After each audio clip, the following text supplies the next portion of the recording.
Influencer. Basta alam lang nila sikat yung tao. Hindi na nila iniisip kung sira ulo yun o hindi.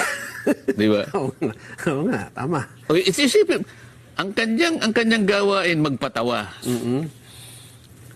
Okay naman yun.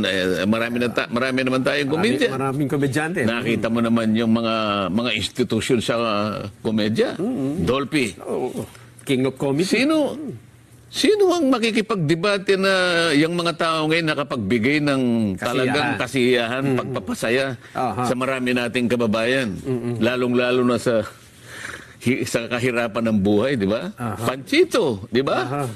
Aping Daldal, Chiquito, marami. Hindi. Pagpapasaya, isang lehitimong gawain, isang lehitimong profesyon. At talaga namang kailangan ng isang lipunan. Alam nga naman, puro lang tayo kalungkutan naman. Hindi naman pa pwede yun. Wala bang, di ba? Oo. Pero kapag gumawa ka ng isang bagay, pinilit mong magpatawa, para alipustahin mo ang kapwa mo. At the expense of others. Di ba? Pangalipusta, panlalait. Nasa tamang pag-iisip ba yung tao na yun, Nelson? Parang binanggit nyo kanina, parang Pareto. Ikaw lang